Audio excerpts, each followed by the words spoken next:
เฮ็ดไอกินบ่ได้บ่ขอย่านเป็นไอบ่เกี่ยวนั้นมันได้ใช้ปลาแดกเนาะต้องเกี่ยวแหละต้องคลำนี่ได้ช่วงนี้เด้อบ่ได้ต้องคลำค่อยบ่กินขอย่านเป็นไอ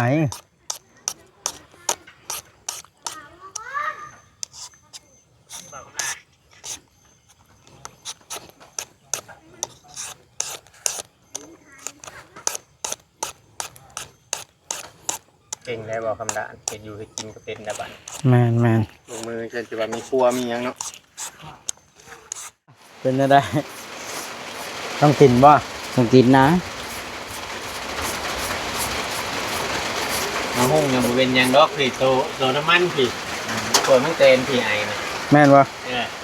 จะลองไปเลยแล้วห้องบ่เป็นหยังเปิดมันเตนมันเข้าใส่น้ำมัน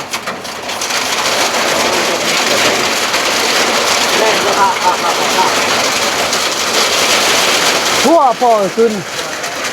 มานอนใส่ซ้ำแจ้งคนแห้ง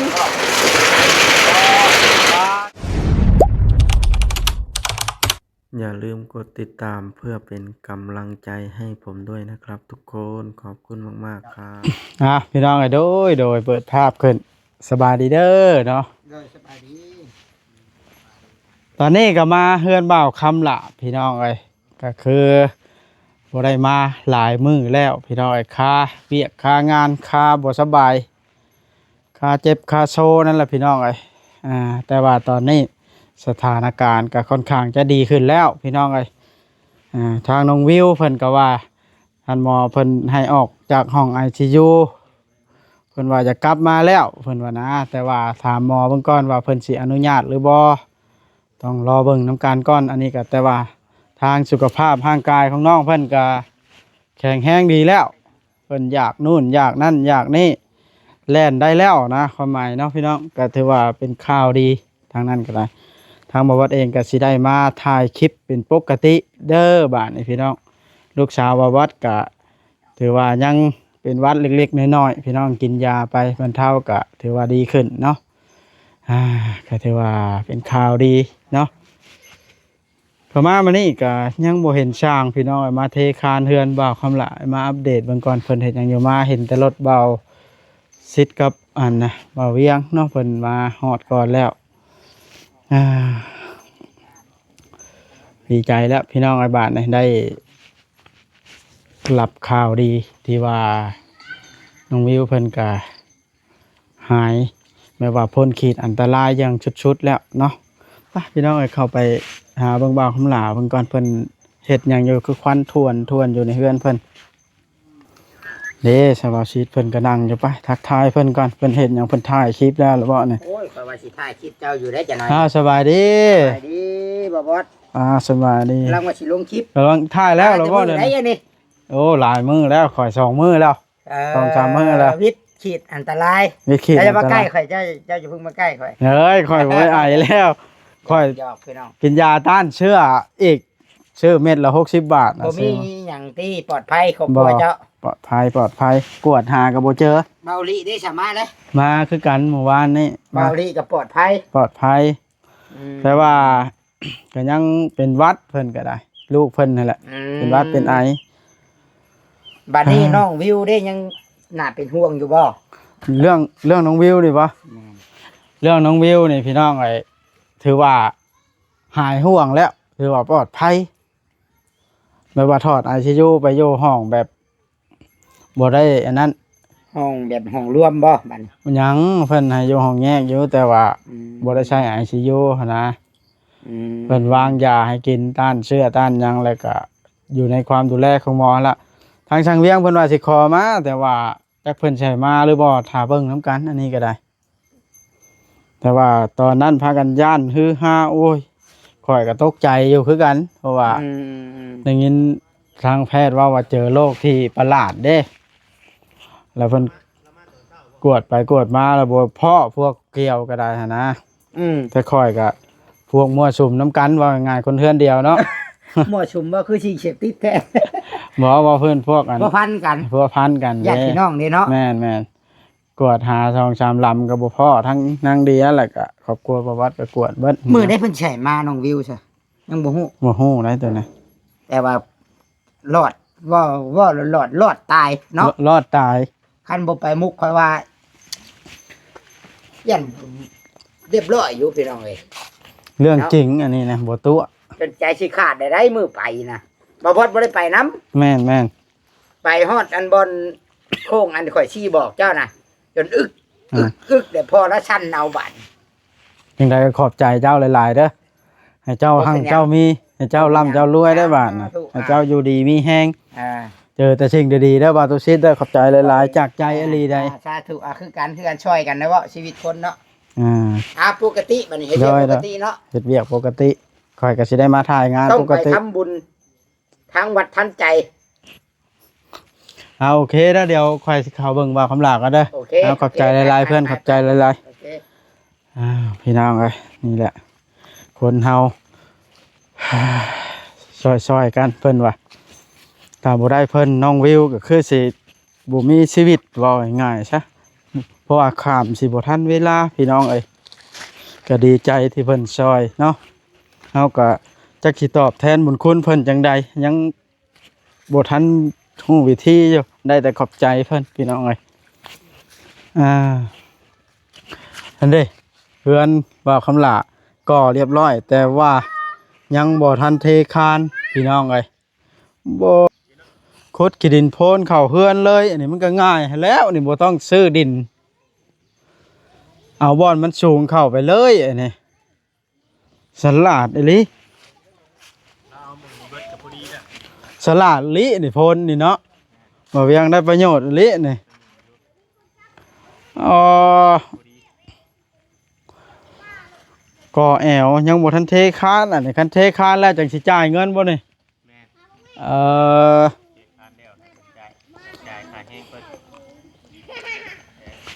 ยังหลายอย่างอยู่ดอกน้องเพื่อนสิได้เอารังนึงเนาะ ใช้บ่าวคำลาอยู่ไสเด้อนี่ฮะเอาแล้วว่าสิมาทักทายเพิ่นบ่อยู่ครับปุดไปแล้วหมู่น้องแม็กคือหลายแท้น่ะวุ่นๆอยู่ เห็นน้ำขี้ต้มนะ โหยินยอดจะเล่นน้ำขี้ต้มบ่พี่น้องเอ้ยตัวว่าคำลาได้ขั่วแมงกระตากระแตนตามข้าว ปวดมันเต็ด โอ้เพิ่นถูกมาแล้ว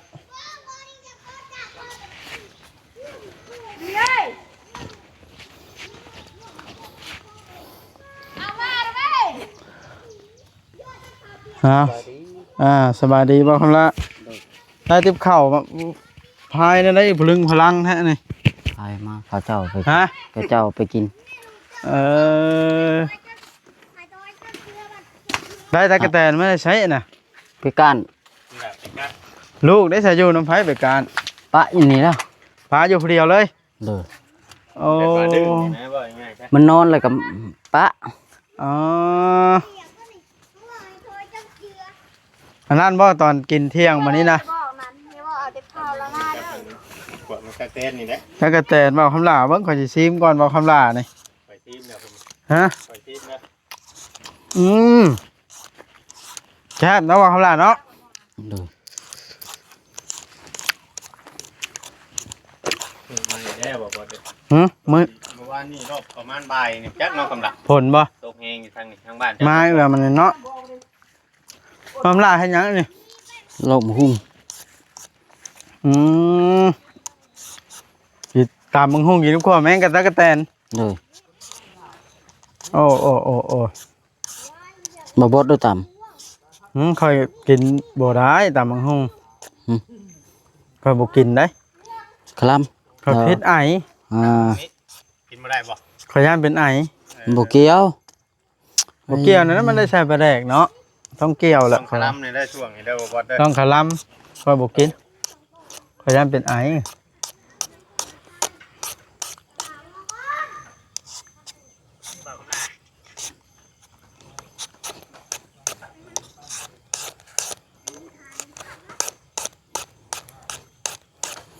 เก่งได้บ่คำดาเฮ็ดอยู่เฮ็ดกินก็เป็นได้บัด แม่น ลงมือเช่นสิว่ามีครัวมีหยังเนาะ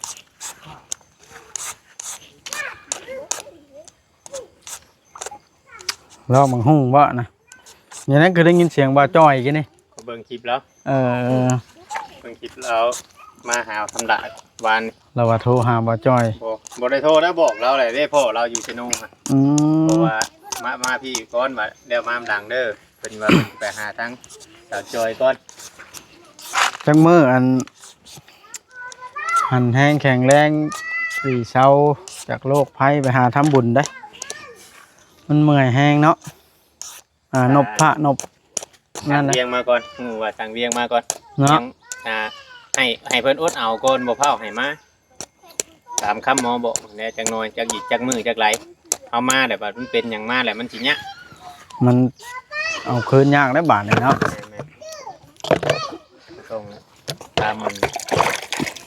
แมันรู้เด็กน้อยมันก็อยากมาแล้วมันหันเนาะ เด็กน้อยมันบ่ได้นั่นได้ มันเริ่ม แต่ว่ามัน จริงได้ รู้สึกขึ้นน่ะมันอยากมาด้วยได้เด็กน้อย กันว่ายังเงาอยู่หรอมันบุญทั้งหูซึกเนาะ โอ้ย นี่ เสียงคนโอ้โหมันเสียงคน แม่น แม่นล่ะ เมื่อ โดย ฮอดขวบนี่แหละเมื่อวานเนี่ยน้องกำนาเนาะ 12โมง ตกคู่มือเนาะ 12 อัน โม นี้ ง จะ กว่า ถึงโมงแล้วมาเลยโว้เที่ยง12 โมงกว่า ประมาณนี้ได้เมื่อวานนี่ก็ 12โมงกว่า2โมงแล้วฝนตกวันนี่เพื่อมาของเฮา2โมงพอดี คือได้หน่อยแต่บ่กำลังตั้งแต่นะไปขั่วกินทรายเทื่อแล้วว่ามัน ยังไปขั่วเด้เอาไว้ถ่าทีมงานตักแตน จะบ่หน่อยแล้วครับ กินกำยังเช้าๆนี่ เอาบ่ได้มีได้หว่า ปิ้งไก่ของบ่แซนเรือบ้านนี่ไปก้านตักแตนมาพร้าวน้ำยันลูกตื่นนี่ ก็เห็นคลิปบ่จ้อยถ่ายปิ้งปลาดุก ปิ้งปลาดุกวันนี่ วันเนาะ แม่น ได้ ปิ้ง มา ปลาดุก แล้ว แม่ ใช้ ซูเปอร์แซนวัน ฮะ ปลาดุก ตัวเจนน้ำน่ะบ่ ได้มาได้ใช้อันน่ะ ไปใช้เบ็ด โอ้ใส่เวทเอาเลย โดย จริงฮะมีหนองแถวนี่มีหนองปลาเสยเนาะได้อีกตัวฮะ ได้ปลาดุก2ตัว ในปลาดุก2 โดย ได้ 2ตัว3ตัวปลาดุก ปลาอื่นได้ใช่ ปานอื่นพร้อม โอ้เอาอีหยังเฮ็ดเหงื่อมันนะ ขี้เกลือน จะเบ็ดบ่ โดย เก่ง ไปเลย ใส่วานนี่ ใช่ห่วยปะ น้อง มื้อนี้เพิ่นก็ว่าสิไปคือกันชุกข่อยมาแล้วพ่ออยู่พุ่นเด้อให้เพิ่นมา โอ้ไปใช่กลางเว้นเนาะเมื่อวานนี่ วานนี่ไปใส่กลางคืนตอนเช้าแล้วไปกู้ เออ ไปก้านรอบนึงแล้วก็ไปกู้มื้อเช้าแล้วไปกู้ เสียงยังมาเฮ้ย เสียงพุ่น เบิ่งเสียเจ้ายุบไปเลยเด้อเบิ่ง หาไปมีหมดที่ เล็กน้อยลายอีหลีนี่เนาะหมู่น้องแม็กนี่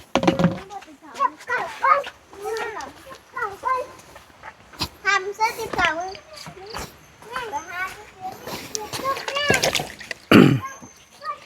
ฮอมังหงต่ำบาทน่ะ บ่บดเอ้ยมาแล้ว ฝนว่า เออ ต้องลบฝนเนาะ นี่ นั่งทานเลยบ่ได้นี่ นั่งขาดเลย มืดฝนมาแล้วบ่เวียง ฝนตกมื้อน่ะเนาะ เด้อ ปลาคำลาขั่วตักแตนแซ่บอีหลีนี่เฮ้ยเจ้าขึ้นฮอดข่อยบ่เอา จะพากันแข่งได้อันฝนน่ะ กินเป็นบ่ตักแตน จั นะ งหน่อยมันนั่นเป็นไข่ได้ กินตักแตนก็เป็น ฝน หมอ ตก นี่ ฝนดินเนาะเฮาภูมิต้านทานเฮาบ่หลายได้เด็กน้อยก็ไปนั่งอยู่ในผู้ไปในตู้ผู้ไป เอาตักแตนก็ไปกินแล้วบ่งามหามอีกได้ ระวังมุนงามขึ้นเด้อไม่แกนเขากินอยู่ในน่ะ คืนวานนี่กับป้าไปนอนบ่ เอ้า คืน ได้เป็นหยังมาได้ใช้นี่ เอาน้ำพระเจ้านี่ เออ ก็สร้างว่าจุ่มอยากตุบ ช่างว่าสิมาเฮ็ดเวียก โดย เพิ่นบ่มาแบบนี้นะบ่บ่ อ่า เราหากับข้าวเตรียมไว้ แล้วสมอยจ้ะ น้อยเพิ่นว่าค่าเพิ่นดี โอ้ มีคนเสียน้ำบ้านเพิ่นก็เลยอันโจ๊กก่อนเพิ่นว่าอ่า อืม เพิ่นโจ๊กได้บ่เป็นยังไงคนเป็นแบบนี้แหล้วนี่ฮอดเวลาเลยต้องรถ เสร็จก็มาละสบายดีลุงเอามาลบฝนกัน ลูกโจ๊กกับบ่สิเห็น ได้บ่ล่ะ ไ นี่แค่วานนี่คือวานเองอยู่วานนี่แข่งคนแข่งคน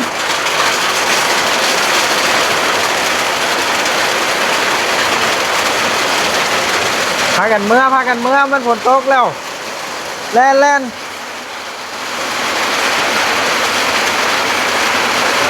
เดี๋ยวสิเนาะฝนแบบแห้งบ่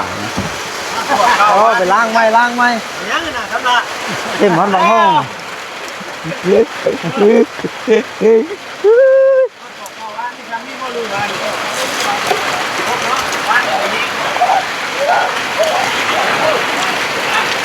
น้อยแข่งฝนพี่น้องเลย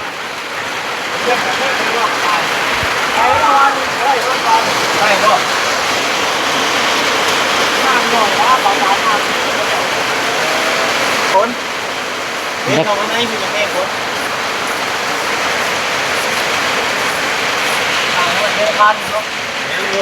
ยังแต่ไทยคานนี่แหละเนาะ จังว่าแค่ที่เล่นกูไรมึงครับใช่ในเมื่อไม่เห็นไปมันบอกคือได้คนแบบมาเบิ้งเลยโคตรงองแง่งอยู่คนละว่าอยู่เขามาเอาเห็นนึง หวานแท้ เรียกเวียก่อนจะมาพร้อมกันกับเขาเลยเป็นเอาความบวกเรามึงความนะครับ thêm bằng hung nữa và cái bộ kiền tiền chạy đó กินใช่ครับ กะลำบ่ได้แล้วบ่บด นะ บ่บดกะลำบ่ได้แล้ว เป็นอะไรต้องกินบ่ ต้องกินนะ น้ำห้องยังบริเวณยังดอกผีโตน้ำมันผีเปิดมันเตนผีไอนะ แม่นบ่ จะลองไปเลย แล้วห้องเป็นยังเปิดมันเตนมันเข้าใส่น้ำมัน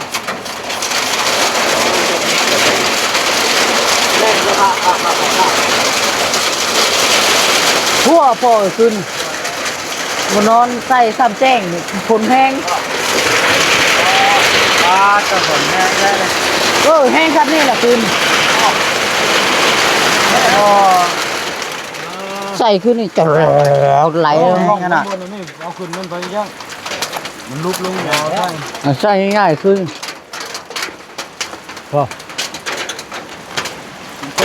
เลี้ยงเลยว่า แจกมาเนาะ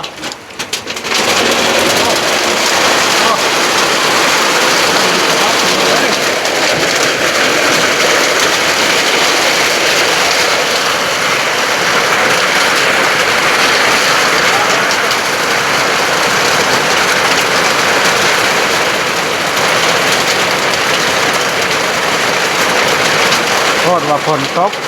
ดัง นี่แต่ไรมันนี้เครื่องเกลือใช่ก่อน ให้มันอ้อมเด้อ จุดต้มลาเห็นแล้วป่ะ เอ็ดไปทั่วเนาะ เก็บไปทั่วได้คำนา เค็มกินกับบ่ได้ เจ้าตำเจ้าจะไปใส่เกลือได้มันจะเค็มเนาะ